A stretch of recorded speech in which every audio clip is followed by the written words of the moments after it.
Si le Congo parvient à résoudre son problème interne, plus particulièrement la question de l'inclusion nationale, j'estime que dans ces serments mis dans notre préambule de la Constitution, l'ouverture à l'intégration régionale et africaine est conséquente à l'intégration. Une coopération internationale mutuellement avantageuse et au rapprochement des peuples du monde dans le respect de leurs identités respectives et des principes de la souveraineté et de l'intégrité. Je veux demander à l'assistance de CDV, alors que le coordonnateur adjoint, l'excellence Bissimois, fait son entrée dans la salle de la conférence du CEREA. Et pour des bons, prenons-les, libérez dans la paix au prétendant. Parlez la paix, nous bâtirons un pays plus beau qu'avant, dans la paix, citoyens. Entonnez l'hymne sacré de notre solidarité, fièrement saluer l'emblème de votre qui va marquer l'histoire de notre pays. Et je veux dire, un jour où pour des rares fois, les commissions d'enquête qui ont été initiées dans ce pays rendent compte des conclusions des enquêtes qui ont été menées. Deuxièmement, un jour rare, parce que c'est un jour, vérification des faits a consisté à collecter des données, les analyser ou des analyses documentaires, également la triangulation des sources et l'expertise médicale. Voilà, mesdames et messieurs, le travail que nous allons vous présenter tout à l'heure et je vais insister sur le fait que nous avons tout fait pour éviter la polémique. Nous sommes entrés dans les faits. Nous avons confronté les faits. Nous avons relevé les contradictions au sein des propos de l'accusateur. Nous les avons confrontés aux faits et nous avons laissé parler les faits, tout simplement, sans engager la polémique, sans entrer dans les intentions à prêter à celui-ci ou à celui-là.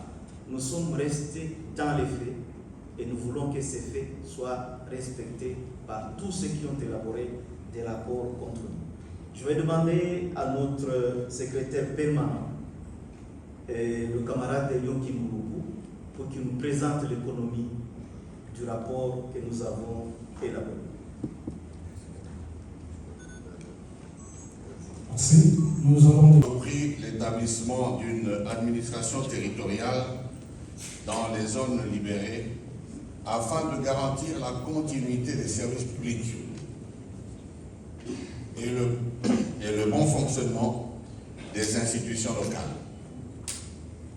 Cette initiative s'inscrit dans une démarche visant à assurer la stabilité, la sécurité, la réconciliation, le vivre ensemble et la protection des populations conformément aux impératifs de gouvernance et d'ordre public. Dès lors, la mise en place d'une administration fonctionnelle dans les territoires sous l'autorité de l'AFC M23 répond à une nécessité impérieuse d'assurer la gestion effective des entités administratives et de prévenir toute vacance institutionnelle susceptibles de compromettre la paix et la stabilité dans ces régions. Par ailleurs, l'article 3 de la Constitution garantit le droit des entités locales à s'organiser sur les plans administratifs et politiques, ce qui conforte la légitimité des mesures prises pour structurer et encadrer la gestion de ces territoires. En l'absence d'une administration effective de l'État central dans ces zones, l'AFC M23 agit dans l'intérêt général en instaurant un cadre institutionnel permettant de maintenir la cohésion sociale, de garantir la sécurité des citoyens et d'assurer la prestation des services essentiels. Ainsi, la structuration administrative des territoires sous l'administration de l'AFC M23 ne constitue ni une remise en cause des principes constitutionnels, ni une atteinte à l'unité nationale, mais répond à une exigence de gouvernance pragmatique visant à préserver l'ordre public et le bien-être des populations locales. Nous allons maintenant passer au chapitre sur les droits humains. En 2 mois de gestion des 2 villes susmentionnées, c'est-à-dire la ville de Goma et la ville de Bukavu, l'AFC M23 a été victime d'intox et d'infox, de fausses allégations, d'accusations gratuites, de la propagande nocive du régime de Kinshasa et de manipulation intempestive de la population par les ennemis de la paix. L'équipe d'enquêteurs a recensé 9 cas d'allégations mensongères qui sont: bilan des morts déclarés suite aux affrontements dans la ville de Goma. 2. Attaque des hôpitaux et d'autres structures médicales. 3. Recrutement forcé au profit de l'armée révolutionnaire congolaise, ARC. 4. Prétendu retour forcé des déplacés de guerre. 5. Incendie et évasion à la prison centrale de Mouzenze. 6. Biens des particuliers disparus suite à la libération de Goma et de Bukavu. 7. Prétendu 406 corps amassés au sud Kivu. 8. Prétendue exécution d'enfants à Bukavu. Et 9 enfin, attentat terroriste de Bukavu. En ce qui concerne le bilan des morts déclarés suite aux affrontements dans la ville de Goma, nous avons produit un tableau récapitulatif contradictoire. Soit de pouvoir inventorier tout ce que nous avons comme hôpitaux disposant d'un dispositif d'accueil de morgue. Et à Goma, nous avons répertorié 6 morgues. La première est de CB42 avec capacité de 6 corps. Deuxième morgue, hôpital provincial de Nord Kivu, 250 corps. Charité maternelle 10. Hôpital militaire de Katindo 110. Hôpital de Kéchiro 9. CBK Virunga 6. CBK Virunga 6. Donc pour un total de 391 corps possibles à être conservés dans la ville. Ceci démontre qu'il y a eu exagération dans les chiffres avancés par les uns et les autres. Les 6 hôpitaux de Goma disposant donc de morgues ont une capacité d'accueil limitée, ce qui ne correspond pas au nombre des corps allégués.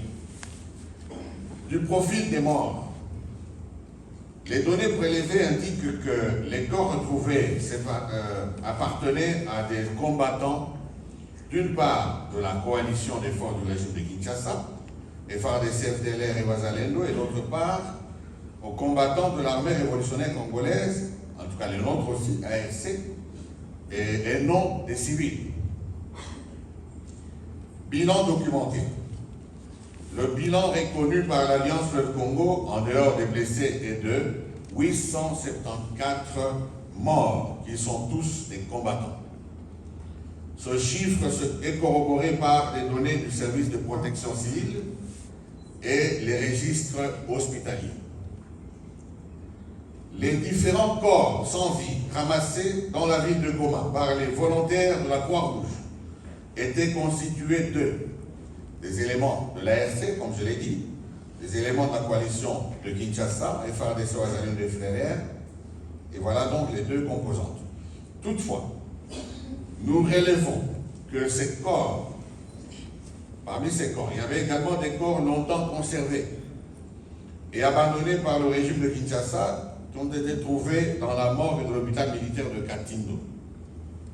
Et ces corps avaient été enterrés à la même occasion par souci d'assainissement et de prévention des épidémies. Selon les données prélevées par les experts de la sous-commission, allégations, accusations et abus de la FCM 23 en collaboration avec les services de protection civile, la division provinciale de la santé, le CICR et la Croix-Rouge de la RD Congo, un nombre total de 874 corps a été donc enterré en toute dignité dans les tranchées individuelles entre le 2 et le 13 février 2025, répartis comme suit. Nous avons donc un tableau des enterrements. Le 2 février 2025, 18 corps ont été enterrés au cimetière de Litige et ces corps provenaient de l'hôpital militaire de Katifi. Le 3 février 2025, 78 corps ont été enterrés au cimetière de Litige qui provenaient de l'hôpital provincial du Nord Kivu. Le 4 février 2025, 57 corps ont été enterrés au cimetière de Litige et ces corps provenaient également de l'hôpital provincial du Nord Kivu. Au 5 février 2025, 27 corps ont été enterrés à Litige et ils provenaient de Kieshero.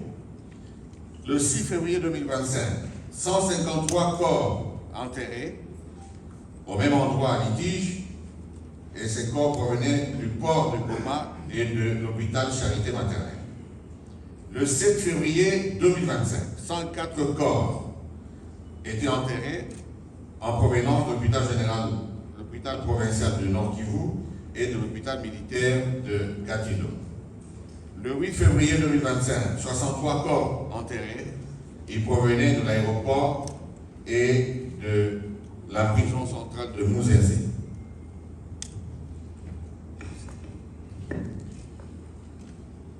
Le 9 février 2025, 58 corps enterrés, ils provenaient de l'aéroport. Le 10 février 2025, 112 corps enterrés, provenaient également de l'aéroport et de Mouzenzé,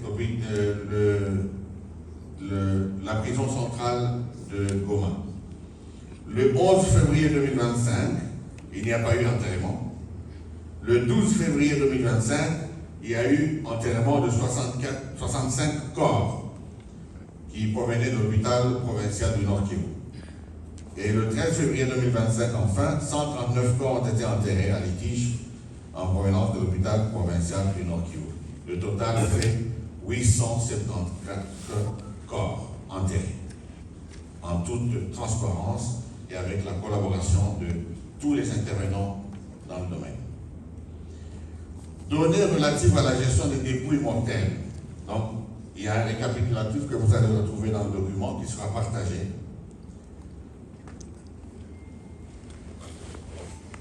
Nous avons eu des acteurs impliqués, c'était d'abord les experts dans la collecte des données et les vérifications faites.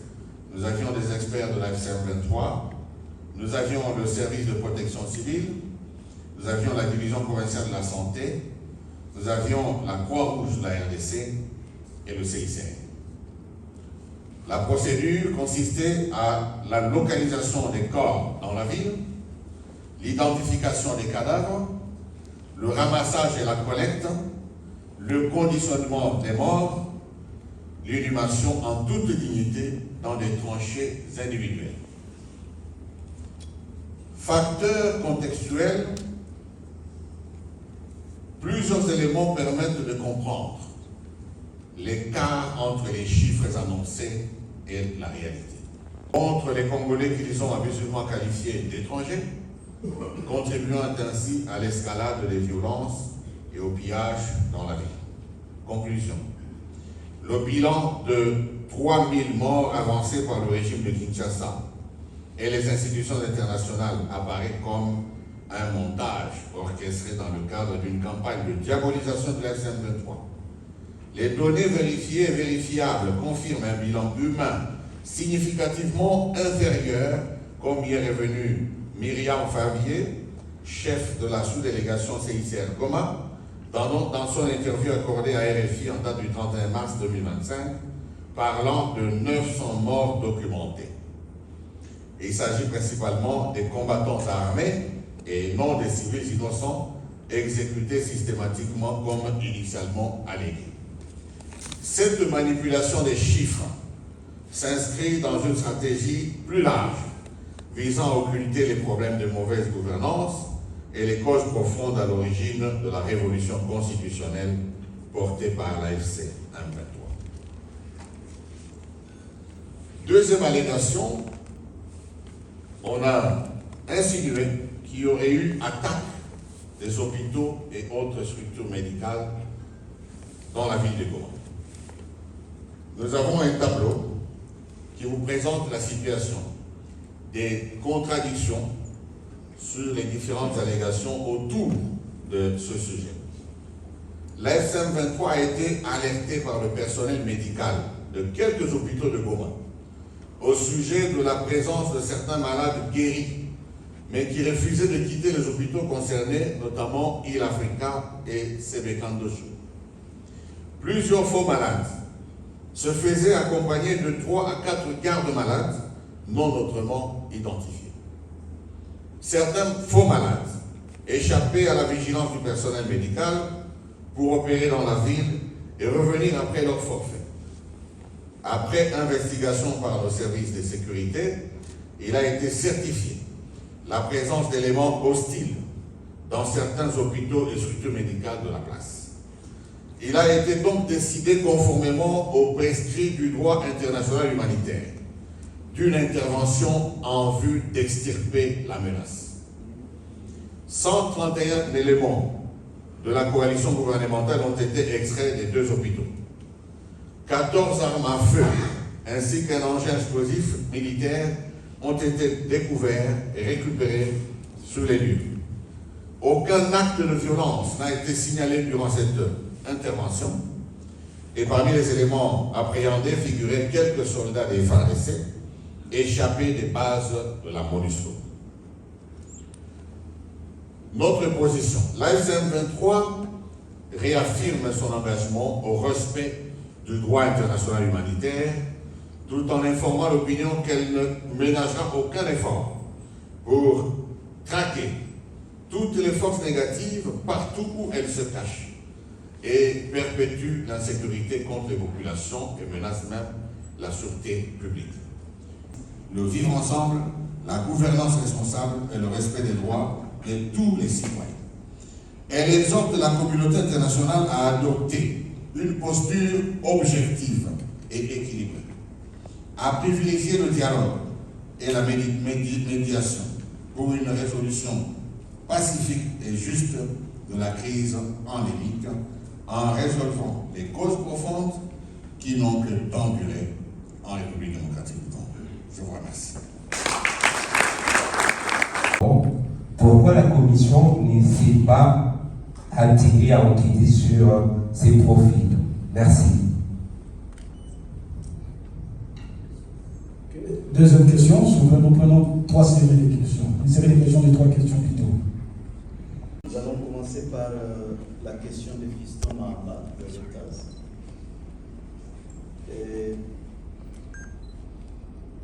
Qui demande pourquoi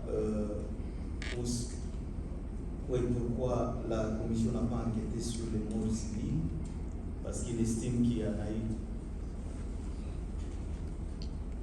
Et comme je vous ai dit, nous avons fait un travail qui est fondé sur des faits. Et je crois que justement,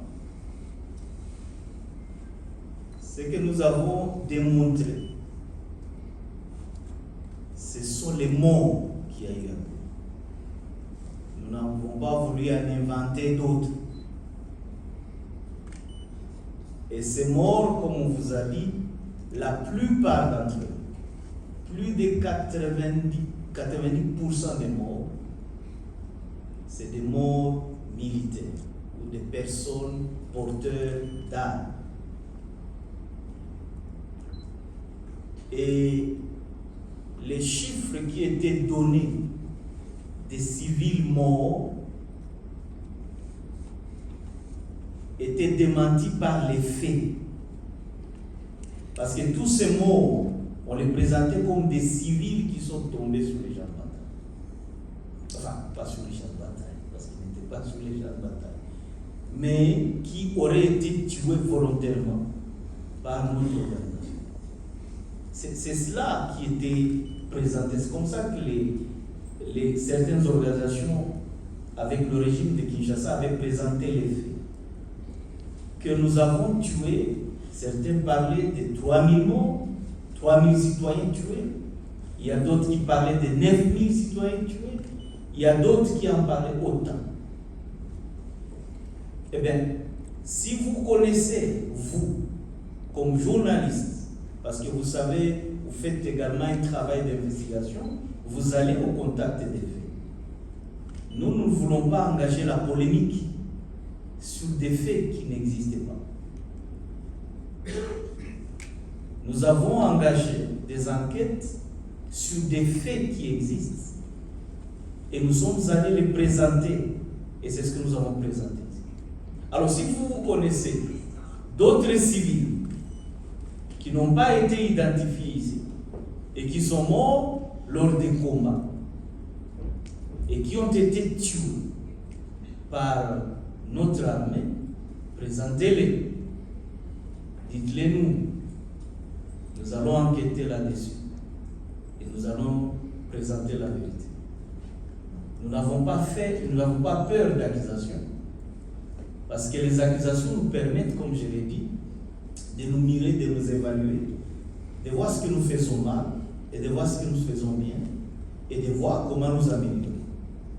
Donc nous n'avons pas peur des faits, des morts civils qui auraient été causés par notre armée. Mais vous allez constater une chose ici. Même lorsqu'on présente les morts lors d'un combat, on ne dit pas que ces personnes sont mortes parce que tout simplement il y a une balle perdue qui les a attrapés, si jamais il y avait un civil mort. On dit tué par les tué par l'AFC, tué par les soldats de l'armée révolutionnaire. C'est comme ça. Donc, déjà, avant d'avoir fait une enquête, lorsqu'on avance une telle allégation, on sent déjà que c'est de la propagande.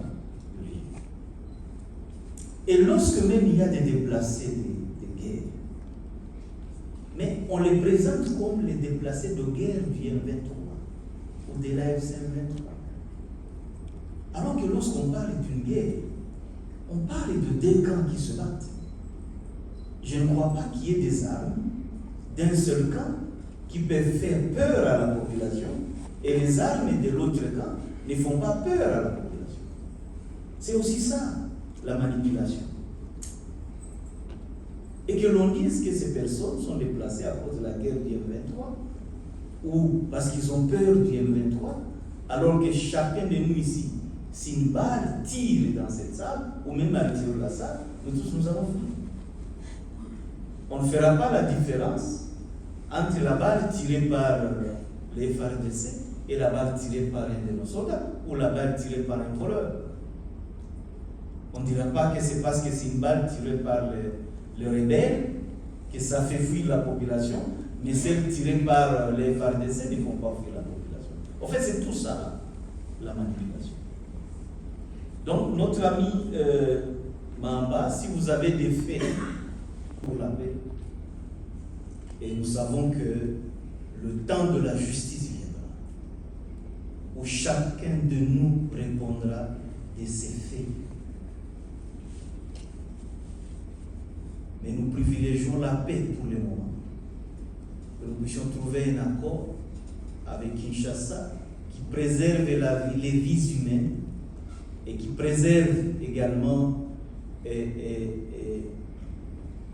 les dommages collatéraux en termes d'infrastructures et autres. Nous ne poserons pas cela comme condition à droit. Mais nous aimerions qu'à un certain moment, lorsque le temps de la justice viendra, que M. Tshisekedi soit tenu responsable des faits qu'il aura commis. Et de ce fait, si c'est nous qui prenons le pouvoir demain, je vous assure, nous traduirons M. Tshisekedi en justice.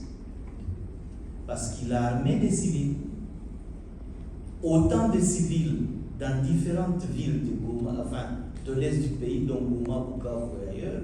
Vous avez vu les photos des enfants qui portent la tenue des FARDC et qui sont armés et qui sont prêts à tirer sur des soldats professionnels qui ont été formés, bien formés, alors que les enfants n'ont jamais appris le maniement des armes et qu'on leur donne une arme pour que ça, et qu'on leur fait porter une tenue militaire pour que ce soit eux qui défendent la ville, ça c'est un crime.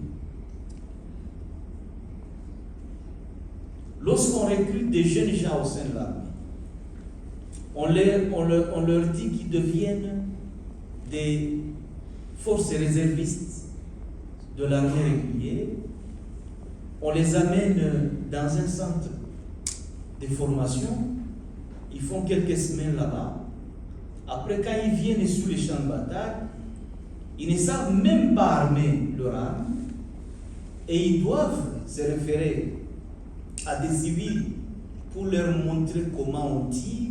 Ça, c'est des témoignages que nous retenons. Je crois que M. Simis, qui était notre, à un certain moment, représentant ou chef de cité de Kirumba, en a les témoignages parce que lui, il était Mouzalé à l'époque, il était le patron des Bazarés.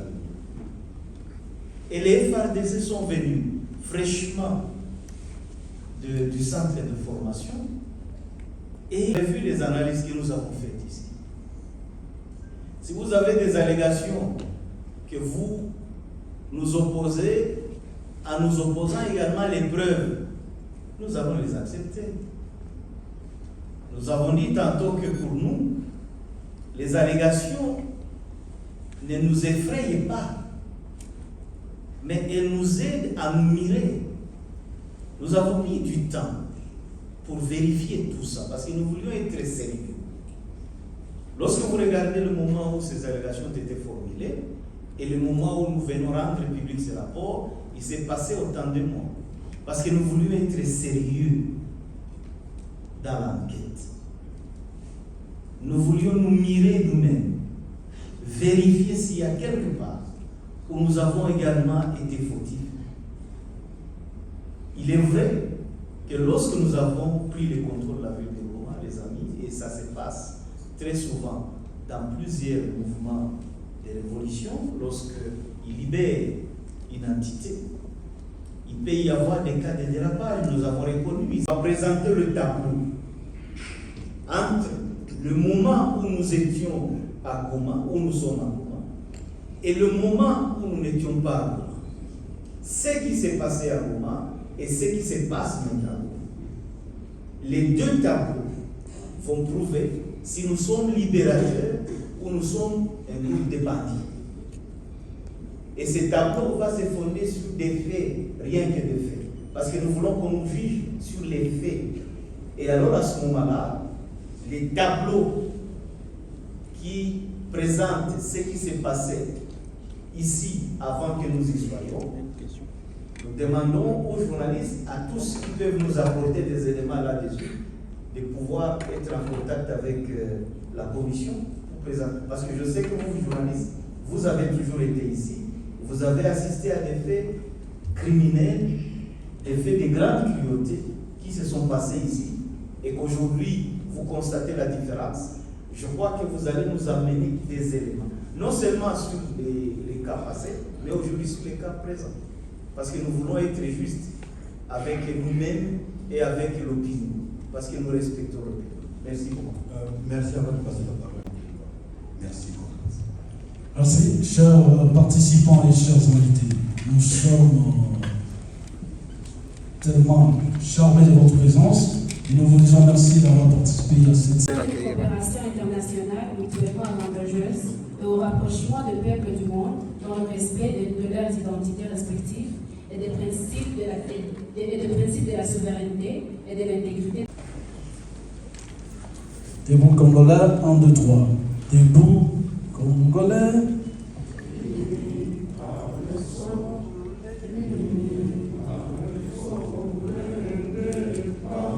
Gouverneur des provinces, suivi des maires de la ville.